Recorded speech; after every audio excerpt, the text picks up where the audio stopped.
Hi, Brooklyn. Before we talked on the phone, I just thought that I would make like a really quick video about some of the things that we're going to go through because sometimes these problems are just easier to see when they're visual. So I've drawn out what we kind of call like a metric ladder here. You might have seen this in that very last video from the Khan Academy video, but I like to kind of, when students are struggling, this is kind of like where I like to take them. So all of these are metric units. And so I always like to start right here in the middle with our base units. These are going to be like your single units, like grams, meters, liters. And then you going down, so these units are smaller than our base unit. So you have deci, you have centi, and then you have milli. So a millimeter is 1,000 times smaller than a meter over here. Now, down below milli, like 3 steps down is micro, and then 3 steps below that is nano. But I don't include them in our ladder because we don't usually do conversions with them.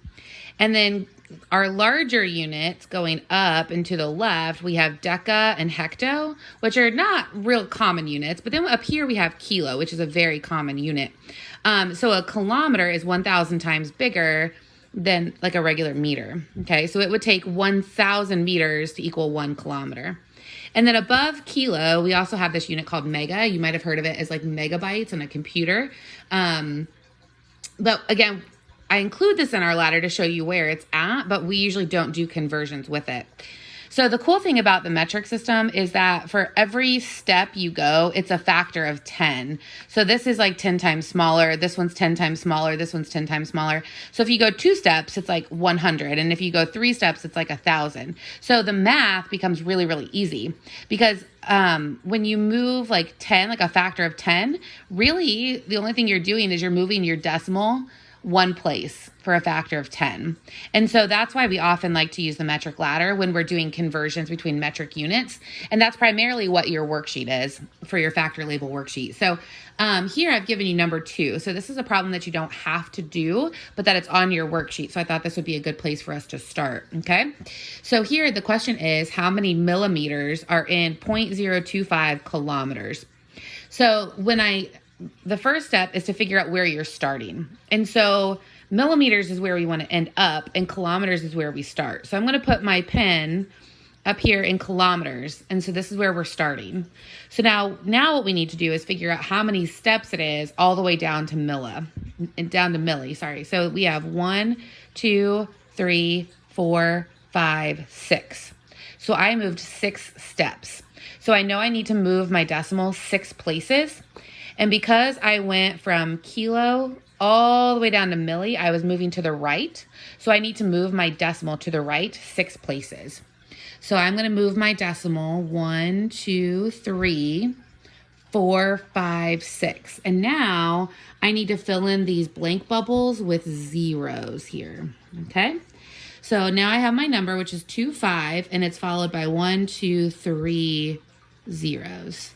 So there are 25,000 millimeters in that number of kilometers, okay? So let's look at another problem that's on your worksheet that you were not assigned, which is number 4. So in this problem, we are actually trying to figure out how many kilometers, so that's where we're gonna end up, and we're starting with centimeters. So again, I'm gonna put my finger where I start, which is centi, and I'm gonna count up to kilo. So 1, 2, 3, 4, 5.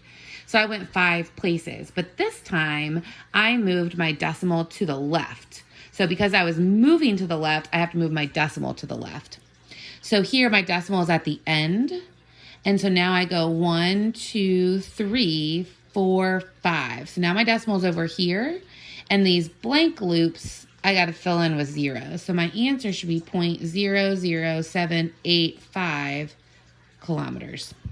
And this should make sense to us because centimeters is a pretty small unit and kilometers is a big unit. So there would probably not be too many kilometers and that many centimeters. This is only like 7 meter sticks.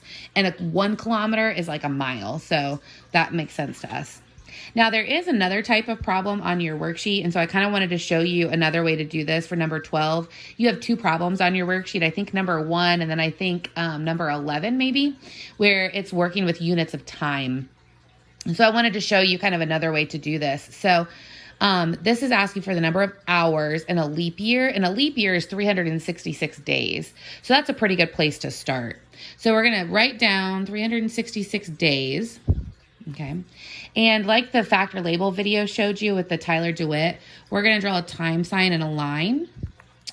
We want to get rid of days, so we're going to put days on the bottom. Okay. And then we want to know the number of hours, and we know how many hours are in one day. So we know that there are 24 hours in one day. So we're going to multiply 366 times 24. Now, I don't exactly remember what that answer is off the top of my head, but this would give you the number of hours in that number of days, in 366 days. So that's the other type of problem that you might encounter with your factor label problems. Okay. So I hope this video is helpful. I'm going to text this to you, and then you can give me a call when you need help. Okay.